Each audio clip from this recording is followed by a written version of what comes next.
Welcome to the Femalepreneur Coach podcast. I am your host, Rebecca Barr. I am a transformational mindset and business coach and six-figure award-winning female entrepreneur. Ladies, I'm here to tell you that business and making money doesn't have to be hard when you're in alignment and flow.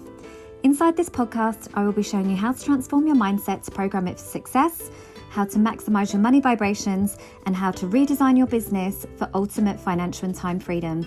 You know you are meant to live an epic life. Now it's time to claim it.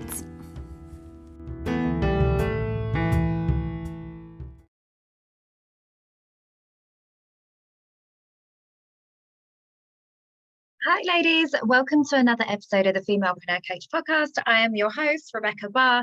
I'm super excited to be here today. You may be watching me in my Aligned, Empowered and Abundant Academy. You might be listening on my podcast, or you might be watching on YouTube. So however you are here today, thank you so much for sharing this space and time with me. I have a very interesting episode to share with you today. So I can't wait to dive into it a little bit deeper. So to set the scene, this weekend, I was scrolling through my WhatsApp groups. Some of the women who are my success sisters inside one of the masterminds that I am part of was basically asking for advice. Now, I'm not betraying any confidences here, essentially, but it's the kind of question that gets asked a lot, either by my clients or by other women who are essentially successful in their fields. But there was a lady in there saying that she had been approached by a friend who had essentially asked her about what she does. Obviously she's a coach, and naturally conversations had gone to, and how much can you earn doing that sort of thing? And she had been quite open because it was something they were considering themselves, and she wanted to share the good, the bad, the ugly, the behind the scenes, like the whole shebang, obviously coming from a place of service and wanting to be useful. And then what had essentially happened after that was that her partner had pulled her aside and said, from a place of love, I'm sure, but I just want to let you know that in you talking about that money kind of makes you look a bit full of yourself, really think you should keep that talk to yourself. We need to be humble. We don't want to appear to be bragging. Like, this is going to get really awkward. Like, can we just kind of keep this stuff to ourselves? You need to have more discretion, like all of these things. And I remember seeing in the WhatsApp group, like everyone was being very diplomatic in the way that they were responding. And I was like, what is this? And I guess for me, it's because obviously it's that conflict between myself as a coach and knowing that this kind of behavior comes from probably a really loving place and understanding all of the mindset principles behind why somebody would feel needing to what. God, I can't get my words out today. There must be something energetically going on right now. But that I can understand the mindset around wanting to essentially try and keep their partner safe with these concerned, and I'm using like the air freight quote phrases, and being concerned about their partners, and wanting them to be liked and humble, and all of, appearing to be humble with their community and tribe. But obviously I also understand the repercussions at a soul level of continuingly projecting onto women that they need to play small, be humble, and essentially dim their lights so that they can be liked by other people. So there was that real conflict for me. But obviously, as a money mindset coach, all the women kind of cleared the way, and then I obviously weighed in with my 2 pence worth about what I think needs to happen with that conversation going forwards. But obviously, I'm very intuitively led, and it reminded me of quite a few different conversations that I'd had with clients and also with people in my life, and we've got a great sense of perspective in that there has never been an opportunity to earn the kind of money that is available to anybody, whether you're a coach or not, at this time, at the moment, particularly if you're a service-based entrepreneur and you're online. I mean, it's obscene the amount of money that could be, but I say it's obscene, it's not, it's exciting, it's amazing. Even I have to catch myself in the moment. It's just a sign of the opportunity and abundance that is available to all of us at any time. But genuinely, back in the day, it was a lot harder. I look back at my corporate days and think about what I earn now, and I probably earn now what I used to earn in corporate in I don't know, the first 2 months of the year, if that, and it blows my mind because I also get to do this around my kids. I also get to do this in service of my higher soul's purpose. I also get to do this in a way that feels fun. I get to do it with only the people that I love to work with women that I really believe in their businesses. Like, could you ask for any more, and if they could also deliver Zac Efron on a play, I'd literally die and go to heaven right now. Like, genuinely, we're sitting on such a time and an opportunity that people are just not even, they don't even have that sense of perspective. They're still very much operating from the programming of their childhood and the old ways, where things were hard and where it was almost obnoxious to have something easy when other people were struggling. But obviously, the more that we can have these conversations around money and normalize these conversations and stop the shaming for women, the more that more female leaders are going to step up, the more women are going to aspire to those big numbers, the more that they are going to do incredible things with that money, and the more that the world becomes a better place. So we have to start having these conversations. So obviously, this is why this kind of prompted today's podcast episode, because it was really weighing on me, particularly with some of the responses, even the other coaches in that space. It was still very much like, well, maybe you could just, do it in a more subtle, like, no, do it in a more subtle way. No, we're not doing a light for anybody. So I actually wrote a blog post yesterday on this. So obviously, if you want to read that, you can absolutely do that. I'll put that in the show notes, but I wanted to give you like the top line headings from it here. So essentially, I find this a lot with women who are doing the work. So it might be personal development work. It might be trauma healing, inner child healing, like all the things. We're doing the work, and it could be money mindset work to make ourselves better people for our kids, for our family, for ourselves, for the world. And then what we're realizing is, once you've woken up and you've seen the patriarchal conditioning that we've had kind of placed upon us throughout the ages, once you've been awoken, I'm not sure what the word is, you can't go back to sleep. That's the reality. Suddenly nothing makes sense to you anymore. Even like the education system and government taxes and benefit systems and all of the things, just nothing makes sense anymore once you've been awoken. And that's okay for you to be on that journey, but it's about understanding that not everybody else is the same. So I think, and I've definitely had that frustration where I'm like, why does everybody not know this? Why does everybody not realize that they are creating their own reality, that you can manifest and have to and be anything you want in life if your belief system is in alignment with that? If you truly feel worthy, then guess what? The sky's the limit. You are the one that is holding yourself back from 90% of the opportunities that you want in life. No one else. This isn't about what cards were dealt, whether you had money when you were born or not. Everybody equally has, pretty much for 90% of the world, a very level playing field. If you've got an iPhone, you've got an opportunity to make money. And that's the reality for a lot of people. But a lot of people are not tapping into that because they are still very much stuck into their old ways. So I felt this overweight. It's almost like when you stop smoking and then you suddenly want to convert everybody else to be non-smokers, and they're all, I mean, I think nowadays that's absolutely fine. But back in the day, I remember when I stopped smoking, when I had children, I was like, oh my God, I was that obnoxious, annoying friend on a night out that'd be like, I'm choking over here, reducing my lifespan, dying by the seconds just by being outside with you guys. I know how annoying that is. And yet, when you kind of fall down this rabbit hole of personal development, there can be that temptation to try and bring everybody else in around you. But obviously, first of all, you have to understand where their resistance comes from. And number one is that you changed and they didn't. So they're still running from that old programming and conditioning patterns that they've grown up with, and they don't know that there's another way. They're not reading the books, they're not doing all the things, and you just telling them at them is not going to be the thing that necessarily, it might plant a seed, it might help, and when you fully embody and step into that next level version of yourself, people will laugh and then they'll ask how you did it. Like, absolutely, that's been my experience. And equally, what they're trying to do as well, if you're getting that resistance and those conversations or expressions of concern around money, maybe people think you're investing too much into personal development. I definitely had that at the beginning, where I was like, I'm going to get a coach, and they were like, oh, but do you need it? And it was like, well, probably no, I don't need it, but do I want it? Yes. Does it, would I want to be supported on my journey? Yes. Would I prefer to make it more fun? Yes. Would I rather have somebody supporting me on the journey? Yes. Why would I want to do it any other way? Yes, I could do it the hard way. Guess what? I'm a big gal and I'll figure it out. I'm used to grafting. But why would I want that to be my reality 90% of my waking day? Not that I work 90% of my day, but my business is on my mind a lot of the time because it's my soul's expression. It's part of who I am. It's integrated into my very being. So do I want 90% of that day to feel hard, lonely, overwhelming, confusing, leading to elements of self-doubt? No, I want the other one where I get to be fun in community, supported. I get to, just have the most incredible time, obviously. But when you talk about coaching and these big numbers, for some people that are still stuck in corporate or very much in old ways, it's mind-blowing.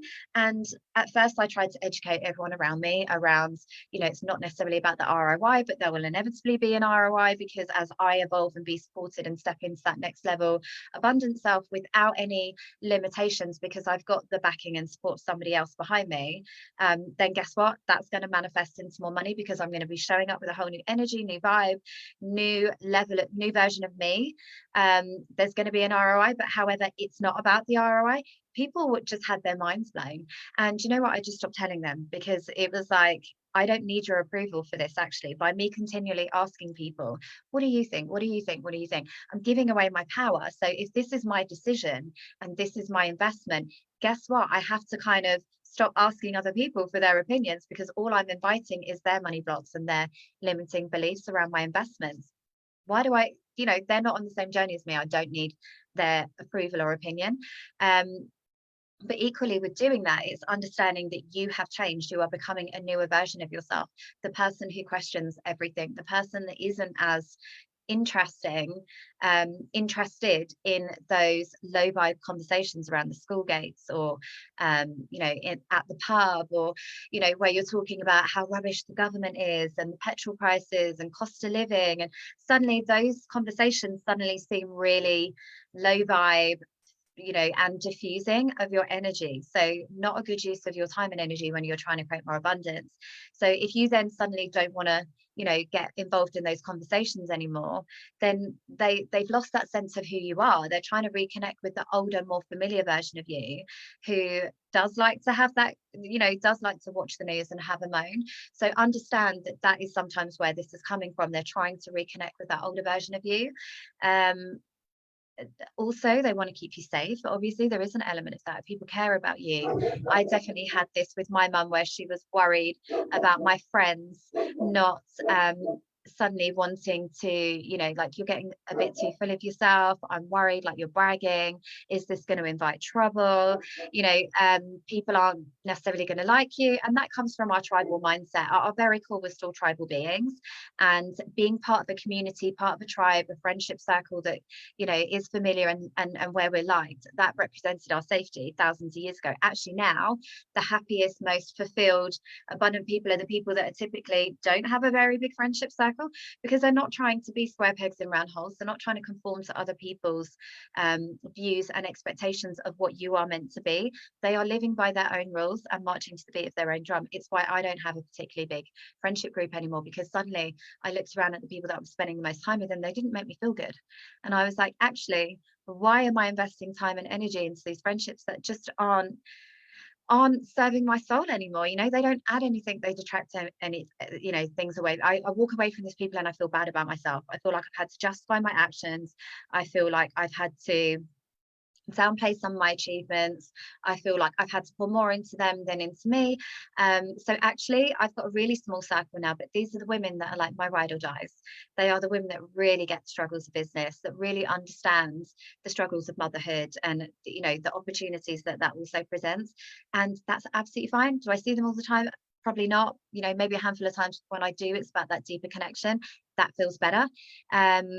So the next thing is obviously understanding that you may also be mirroring back something to them that they have as an insecurity. So when we ascend and become this anything is possible person, where we start manifesting these incredible opportunities and things are seemingly easy to other people around us, we're just mirroring back something potentially when you get that negative resistance from them that maybe they would love to have, but they haven't done the work and don't have all of the confidence that you do. They haven't got the belief and trust in themselves to really go all in on those things.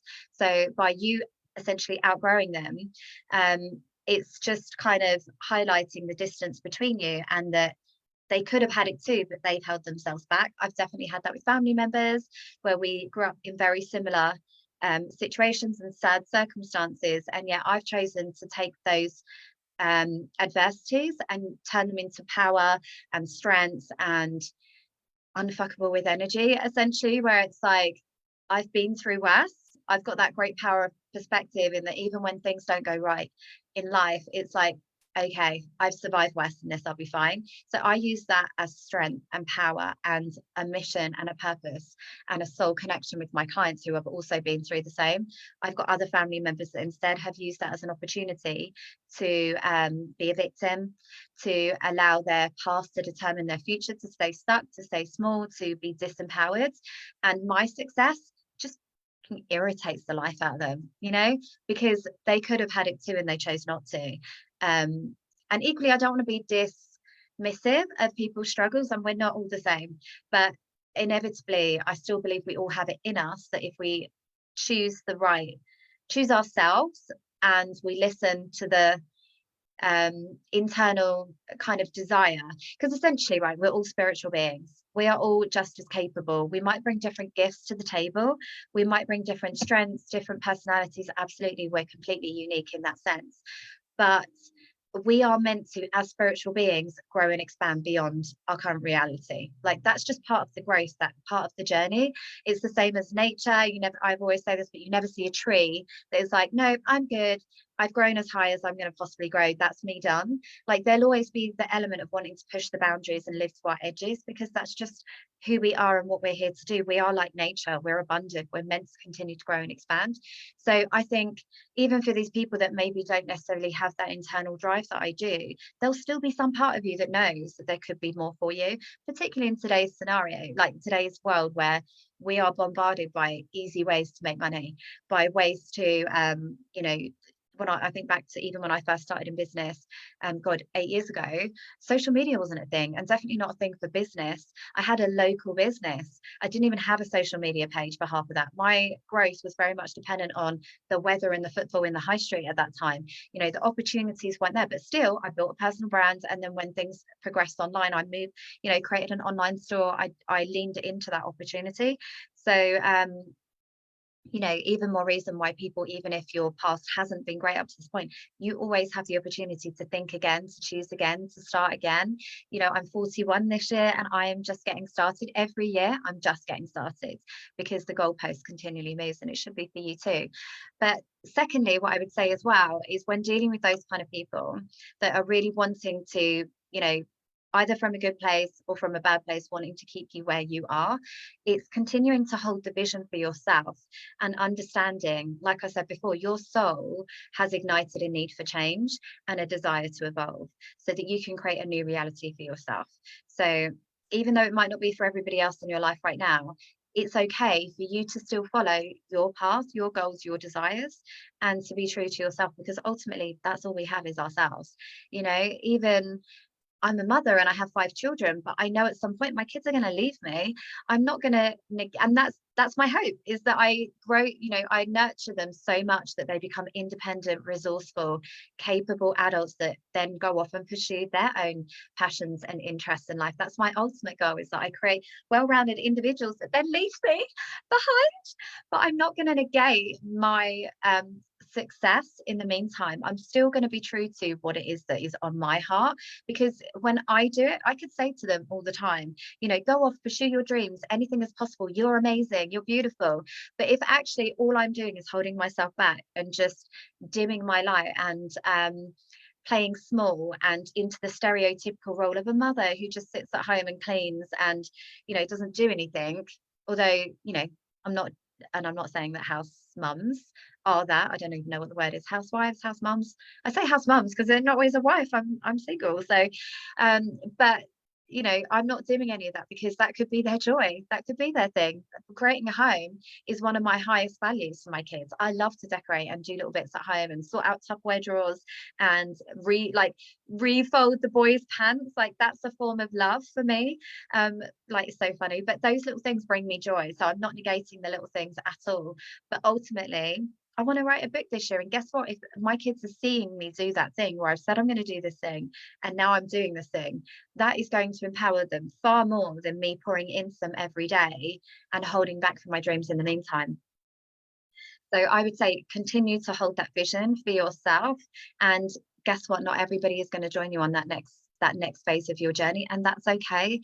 That for me was the biggest thing that I really struggled with, letting go of a friendship group that, like I said, did not make me feel good, made me feel shameful, made me feel embarrassed, made me feel wrong, made me feel judged, made me feel talked about, were friends that I'd been friends with for nearly 20 years. And as a child who had no friends because I was always moving around, I was always the new girl, perpetual new girl, to then have felt like I'd found my people at like 16 and then gone through so many seasons of life with them, that felt like a loss.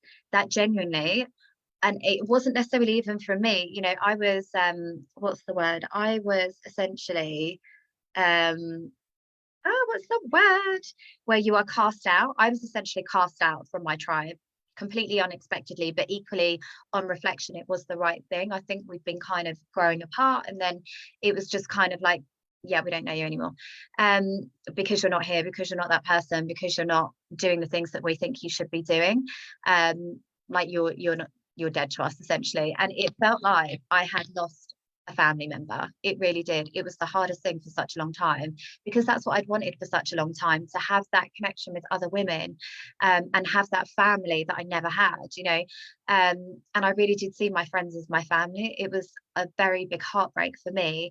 But on the other side of that journey now, I can see how that was a blessing, and how, you know, everything in life is very cyclical. So it's like the moon cycles, our period cycles, the seasons, like not everything is meant to last forever. People come into your life for a reason or a season, and that is absolutely fine. So, you know, not everybody, as you ascend and really pour into yourself and become that aware of everything going around you and all of the opportunity and abundance you can tap into, not everybody gets to join you on that next chapter, and that is okay. And you know, that might need a bit of reconciling for you personally, but it's okay.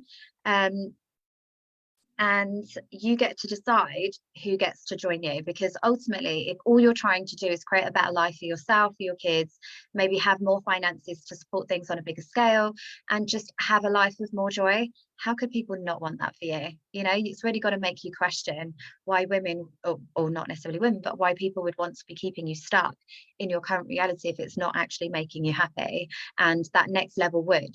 And then finally, what I would say is, you know, don't dim your light for anyone.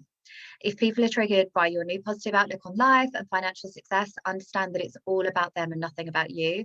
And this is why having a community is so important around you. It's why I created the Aligned, Empowered and Abundant Academy, where we could normalize, and also the 7-Figure Sisterhood Mastermind.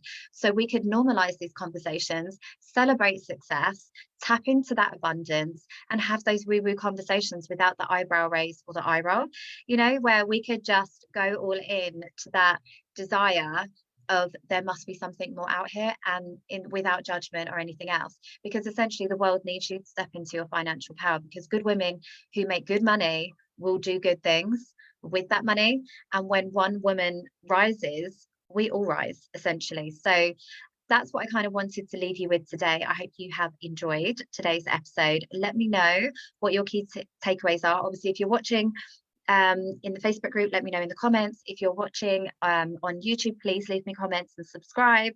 Really helps me to reach more women. And if you're listening on the podcast, then please, again, leave me a review. And yeah, I hope you have a fantastic day.